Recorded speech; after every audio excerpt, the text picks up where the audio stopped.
Hakikat kehidupan dunia. Assalamualaikum warahmatullahi wabarakatuh.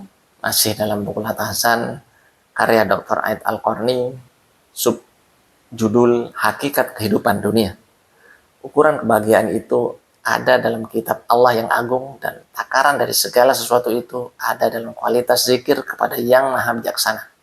Ialah yang menetapkan segala sesuatu, nilai dan balasannya kepada hamba, baik ketika masih di dunia maupun ketika di akhirat kelak. Dan sekiranya bukan karena hendak menghindari manusia menjadi umat yang satu dalam kekafiran, tentulah kami buatkan bagi orang-orang yang kafir kepada Rob yang Maha Pemurah loteng-loteng perak bagi rumah mereka dan juga tangga-tangga perak yang mereka milikinya. Dan kami buatkan pula pintu-pintu perak bagi rumah-rumah mereka, dan begitu pula dipan-dipan yang mereka bertelekan atasnya. Dan kami buatkan pula perhiasan-perhiasan dari emas untuk mereka. Dan semuanya itu tidak lain hanyalah kesenangan kehidupan dunia.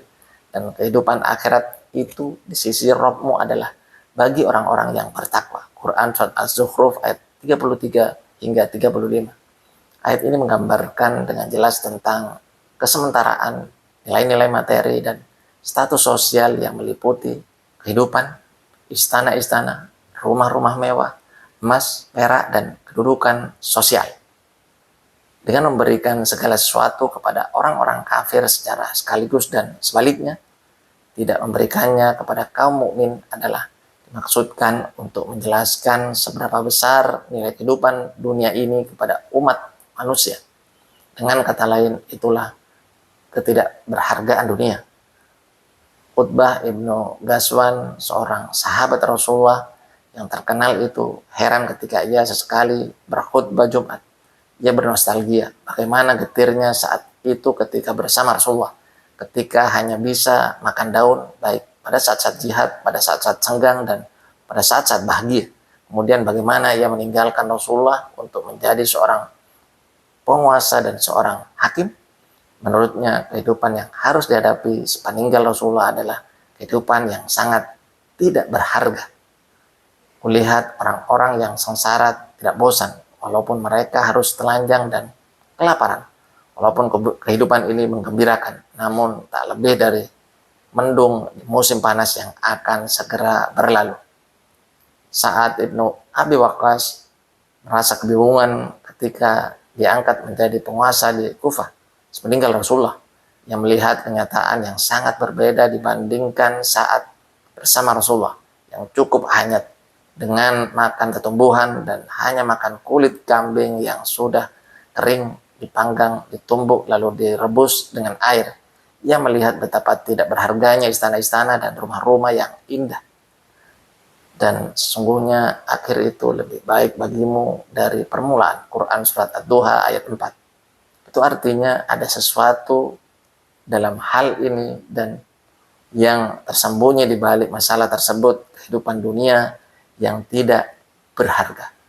Apakah mereka mengira bahwa harta dan anak-anak yang kami berikan kepada mereka itu berarti bahwa kami bersegera memberikan kebaikan-kebaikan kepada mereka? Tidak, sebenarnya mereka tidak sadar. Quran Surat Al-Mu'minun ayat 55, 54 hingga 55. Rasulullah bersabda, demi Allah, bukanlah kafiran yang aku khawatirkan atas kalian. Ketika Umar memasuki rumah Rasulullah, beliau sedang berada di tempat minumnya. Dilihatnya kuratan-kuratan bekas tikar di punggung Rasulullah, dan hanya ada gantangan gandum yang tergantung di rumahnya. Tanpa terasa air mata Umar mengalir di pipinya. Sebuah pemandangan yang sangat menyentuh tentunya, karena saat itu ia adalah seorang teladan dan pemimpin bagi seluruh umat manusia. Mereka berkata, mengapa Rasul ini memakan makanan dan berjalan di pasar-pasar? Quran Surat Al-Furqan ayat 7. Tercetus ucapan dari bibirnya, wahai Rasulullah, engkau telah mengetahui pola hidup Kisra dan Kaisar. Rasulullah menjawab, wahai Ibnu Khattab, relakah engkau jika akhirat menjadi milik kita dan dunia menjadi milik mereka? Sebuah perbandingan yang sangat jelas dan pembagian yang sangat adil tentunya. Biarkanlah orang yang menerima itu akan mendapatkannya, dan biarkan pula orang yang tidak suka akan membencinya. Biarkanlah orang yang menginginkan kebahagiaan itu mencarinya di dalam dirham, dinar, istana, dan mobil.